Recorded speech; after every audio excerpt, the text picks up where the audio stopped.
nakikita nating gulo dyan sa Senado at sa politika in general, no? Yan ay talagang nakaka-turn away yan ng mga foreign direct investment, mga namumuhunan. Kaya sa ibang bansa na lang sila pupunta, Jade. Nasa linya po ng ating komunikasyon ngayong umaga via Zoom si Dr. Michael Batu, isa pong ekonomista. Doc, good morning. Jade at Admar po muli ang inyong mga kasama. Maraming salamat po sa inyong oras. Magandang umaga sa iyo, Admar at Jade, at magandang umaga rin po sa ating mga taga-subaybay. Doc, mainit pa rin yung tensyon dyan sa Senado. Bilang isang ekonomista, paano ba ito nakakaapekto sa ekonomiya ng ating bansa? Alam mo, Jade, hindi magandang senyalis yan para sa mga foreign investors. Kasi yung nangyayari sa Senado, no, na hanggang sa ngayon nga, hindi pa rin nare-resolve yan, ano, sa pamumuno ng Senado, doon sa mga komite, and the business of doing things sa Senate, no, na naantala dahil din sa gulo ng mga senador, it does not send a good signal sa mga namumuhunan. Hindi lang yon, Jade, maraming mga nakabinbin dyan ng mga panukalang batas na nakakaapekto sa buhay ng ordinaryong mamamayan at nakakaapekto rin sa ekonomiya. At yan naaantala dahil dyan sa nangyayaring gulo dyan sa Senado, Jade. So definitely talagang nakakaapekto yan sa ekonomiya, both domestically, no? Yung mga domestic factors na nakaka-influence ng ekonomiya. Kasi yung mga nakabinbin na mga panukalang batas dyan, that affects the internal economy, pero yung external economy rin, naapektuhan yan kasi it sends these signals sa mga foreign investor na hindi maganda mag-invest yan sa Pilipinas kasi magulo ang politika at nakakaapekto rin sa mga polisiya patungkol sa pagninegosyo. Kaya definitely makakaapekto din yan sa daloy ng foreign direct investments, Jay. Opo, baga nakadagdag po ito na rason na patuloy po yung pagbaba o wala po ng kumpiyansa ng mga mamumuhunan, lalo na yung mga dayuhang mamumuhunan dito sa ating bansa. Doc, bago pa man itong nangyari, sa mga nakalipas, alam natin, marami na pong mga issue ang ating kinakaharap, ang ating bansa. Kaya ito po'y patuloy na nakadagdag po itong mga issues na ito, lalo na itong itong tensyon sa Senado, sa pagkawala ng kumpiyansa ng mga investors. Tama ka dyan, Jade. No? And nakadagdag talaga kasi even before the kaguluhan dyan sa Senado, mababa na ang business confidence, no, sa bansa. Mababa rin ang consumer confidence at yung foreign direct investment or foreign direct investor confidence mababa din.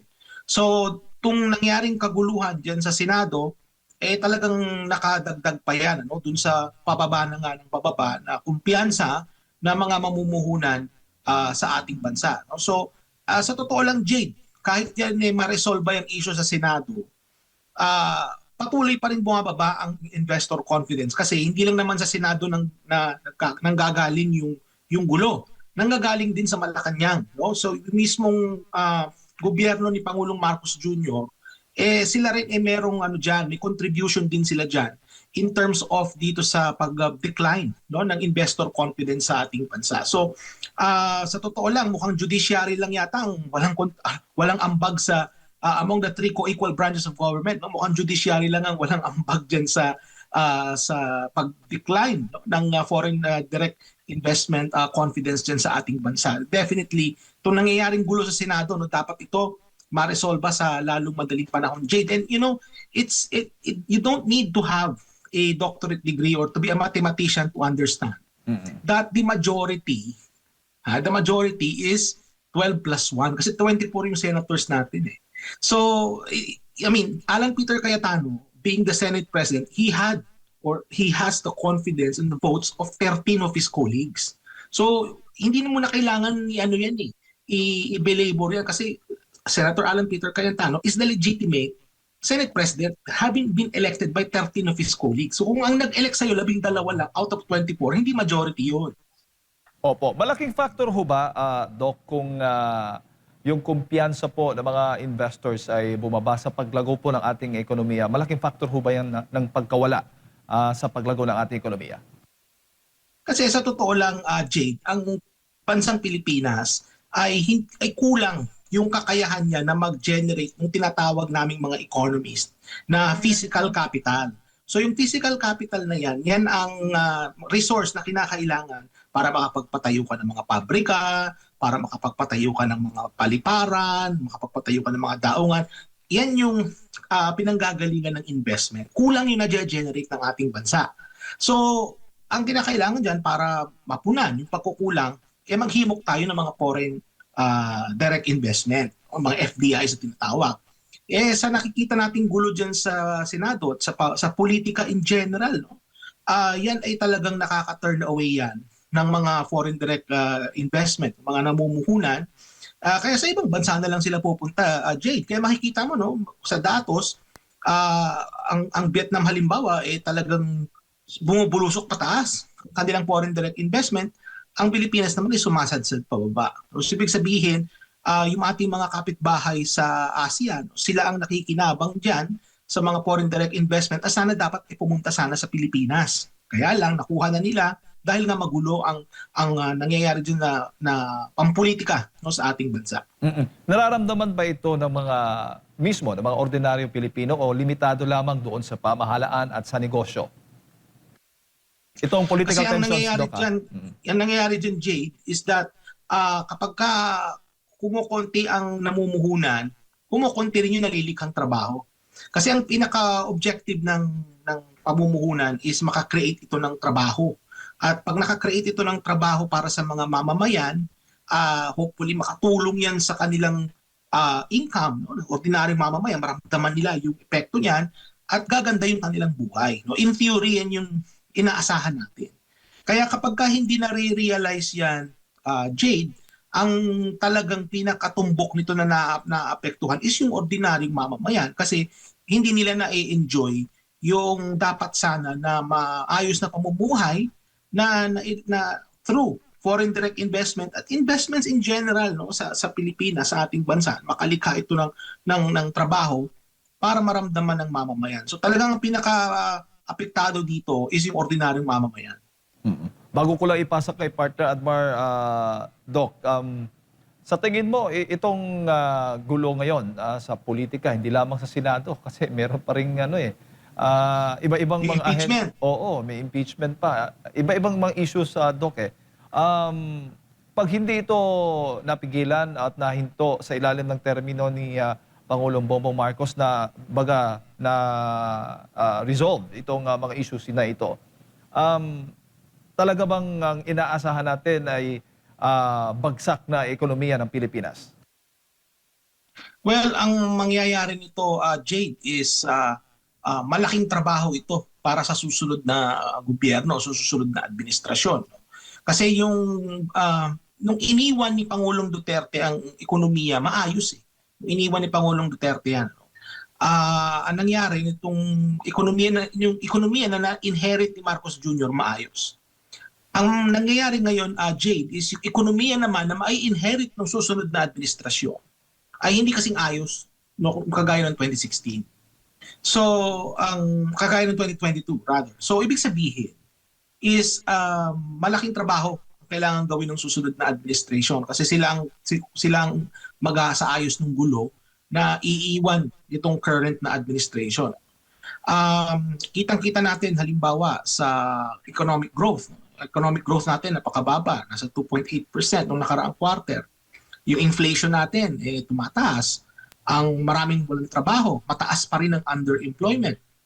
Ang kumpiyansa ng mga investor mababa.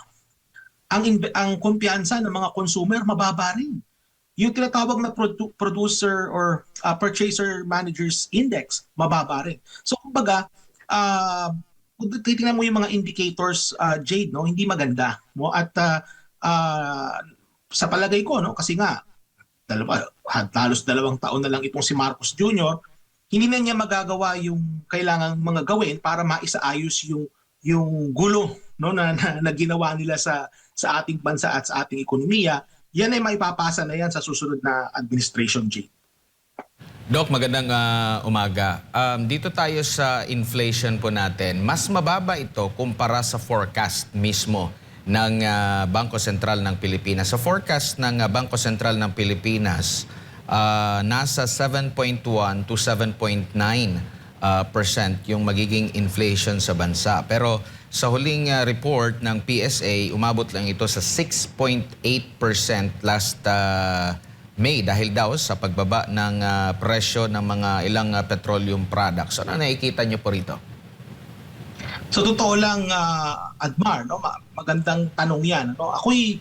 Merong akong pagdududa, no, dyan sa numero na yan na inirelease ng Philippine Statistics Agency na 6.8%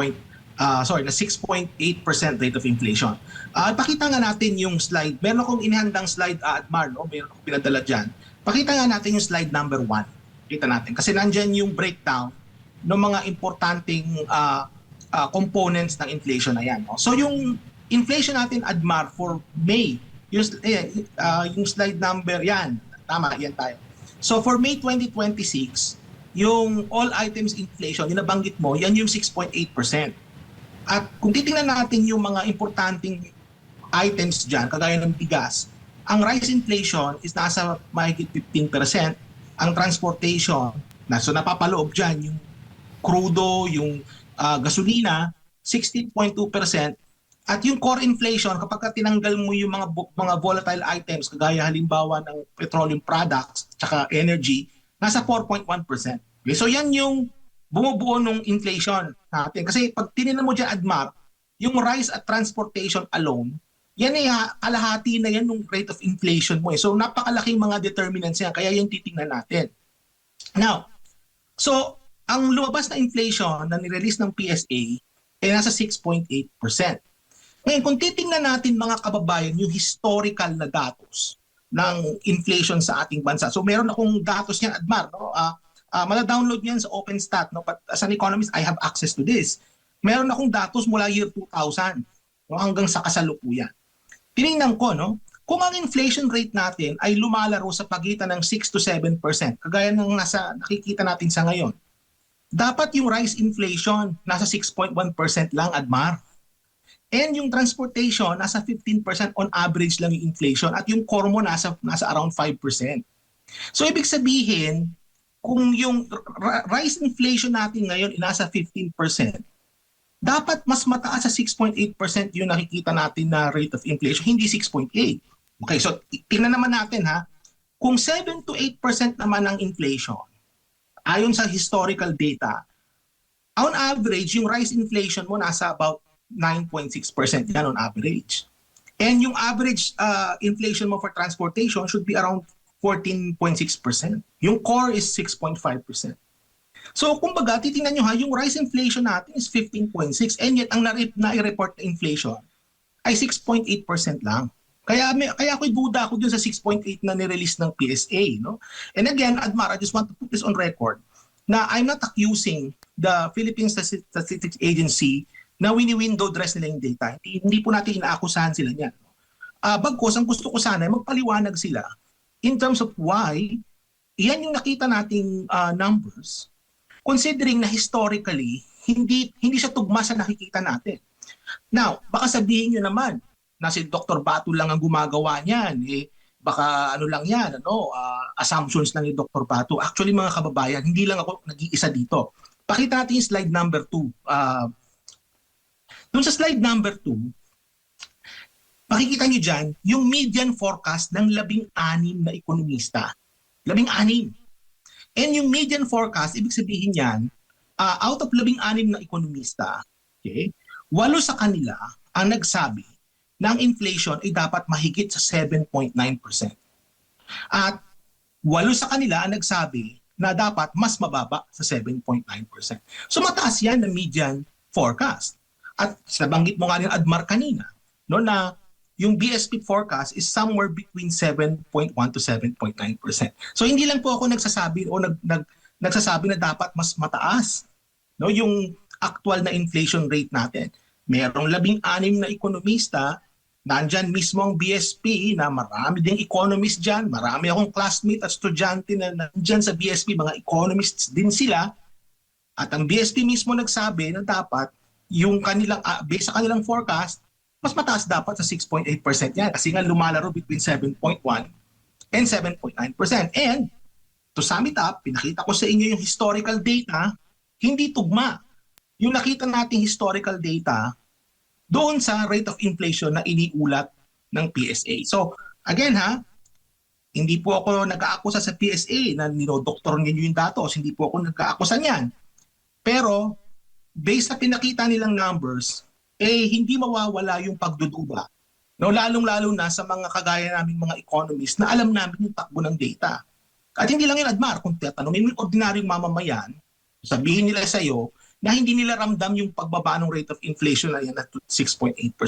Sasabihin nila sa iyo, mataas pa rin ang presyo ng bilihin, mataas pa rin ang cost of living, hindi umahabol ang sahod sa pagtaas ng presyo, at lalo mas mahirap ang buhay ngayon, Admar. Yun ang sasabihin nila sa iyo. Opo, pero sa kabila po nito, mataas pa rin po yung 6.8%. Sa tingin niyo po, mga ilang buwan ba ito lubusang bababa? At ano yung kayang mga measures na gagawin kung meron man ng atin pong government para makamit ito? Alam mo, Admar, yung pagbaba ng rate of inflation, kasi nga pinakita rin natin kanina, ang dalawang pinaka-major components niyan is pagkain and yung transportation. So kapag bumababa ang presyo ng pagkain, makikita mo kagad na bumababa yan. Depende kung sharp yung pagbaba ng presyo ng pagkain at ng produktong petrolyo, makikita mo sharp din yung pagbaba niyan. Pero sa nakikita natin sa ngayon, yung produktong petrolyo, Admar, unstable tumataas, minsan bumababa. Ano siya? Paiba-iba. Ito yung nakabase ito sa nangyayaring kaguluhan naman dyan sa Middle East. Hanggang sa ngayon, hindi pa rin matapos-tapos yung gulo na sinimulan ni Donald Trump ng Israel. So hindi pa rin natatapos yan. So hanggat hindi yan natatapos, no, or nagkakaroon ng peace deal, ika nga, patuloy natin ma-experience yung volatility na yan. Sa pagkain naman, ganun din ang storya dyan. So kapag ang pagkain naman ay hindi rin stable, no? Kumbaga tumataas at bumababa, depende sa kalakaran sa global food prices, makikita mo na natatranslate yan sa inflation natin. Kaya hindi mo rin maaasahan na biglang bababa. No?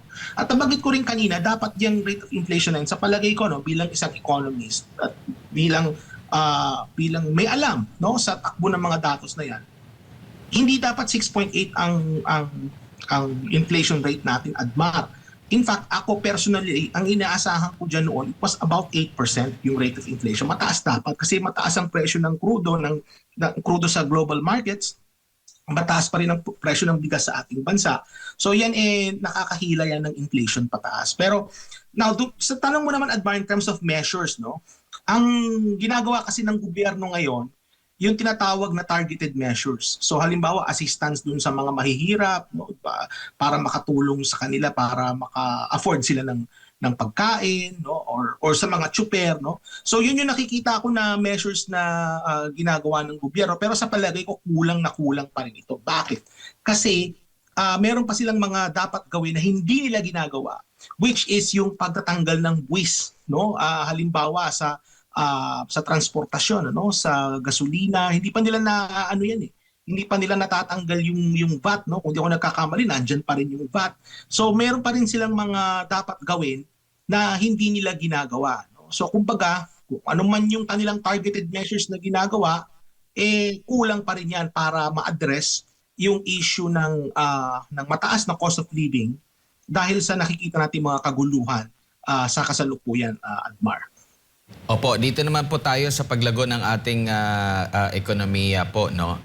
Sa recent po na inilabas na datos naman ng Philippine Statistics Authority, kung pwede natin maipakita, nasa 2.8 yung GDP natin sa nakalipas po na quarter, no, sa first quarter po ng 2026. Meanwhile, meron pong panayam ang Bloomberg, no? Parang pangalawang panayam na ata ito ng Bloomberg's kay Marcos Jr. Tinanong siya dito kung kakayanin ba, kasi kung makikita natin dito, after ng pandemya, hindi na tayo bumaba, no, sa 6. No? Nandyan yung average. Nakita natin after ng pagtaas, nung pagbalik natin mula sa pandemic, nakatala tayo ng na GDP, 7, 7.9. So makikita natin dyan hanggang 6.4, yan yung panahon ng termino ng Duterte administration, hindi bumaba sa 6. Pero nung pagpalit, napansin natin, medyo mas bababa na sa 6%. Yan din yung naitanong ng Bloomberg kay Marcos Jr. na kakayanin ba natin? Pero merong tansya ang Marcos Jr. Sa previous na interview, ang sabi niya sa Bloomberg, 8% kaya daw GDP. Pero ngayon daw, sa mga pangyayari ngayon, kaya daw ang 6 or baka kayanin pa yung 7% na GDP na paglago ng ating ekonomiya. Ano masasabi niyo po dito, Doc, na hindi pa yata na-experience natin sa nakalipas ang lagpas sa 6 sa current administration po. Ang target niya, ang recent niya na interview, 7 na pagtaas ng GDP. Alam mo, Adma, natatawa ko habang pinakinggan kita. And more so nung nakita ko yung interview na yan. Natatawa din ako talaga. Kasi the president is very detached from the reality. Very detached si Pangulong Marcos. Because hindi ito yung nakikita natin na nangyayari sa ating ekonomiya. So, I think what the president needs to understand is ano ba yung dapat na maging drivers ng paglago ng ekonomiya. And I bet, Admar, may mga tao dyan kay Pangulong Marcos na nakakaalam that they know how the economy works. Secretary Balisacan is one of them. And I bet he being an economist like myself, he understands no dapat na makapag-create sila ng conditions para makapag-attract ng mga investments, para makapag-boost ng consumer spending, para lumago yung economy. And yet hindi nila yung ginagawa. No? So, bigyan kita halimbawa ng example, Admar. Sa ngayon, nabanggit ko kanina na merong mga dapat gawin ng gobyerno na hindi nila ginagawa. Halimbawa, yung pagbabawas or pagtatanggal ng taxes para makatulong sa ating mamamayan. Ang tax cuts, mga kababayan, nakakapag-increase yan ng consumer spending at pag nag-increase ang consumer spending, lalago ang iyong ekonomiya. Ang consumption, mahigit 50% yan ng ating ekonomiya, mga kababayan. So kapag ka nagbawas ka ng buwis, tataas ang consumer spending mo, makakapag-generate yan ng paglago ng ekonomiya. So nakaisa na tayo, no? Hindi nila ginagawa yan. Kalawa, isa sa mga reason kung bakit ang mga investors ayaw nilang mamuhunan sa ating bansa is mataas yung cost of doing business. So kung titingnan niyo mga kababayan, kung hihimayin niyo, saan ba nanggagaling yung cost of doing business na yan? Unang-una, kung mag-a-attract ka ng manufacturing, ang manufacturing, kinakailangan niya ng kuryente. Ano bang singil sa kuryente sa ating bansa? Di ba'y napakamahal? So hanggat hindi nila na ibababa ang presyo ng kuryente, hindi sila makakapag-attract ng mga manufacturers, ng mga namumuhunan, ng mga foreigner dyan sa Pilipinas. Ikalawa,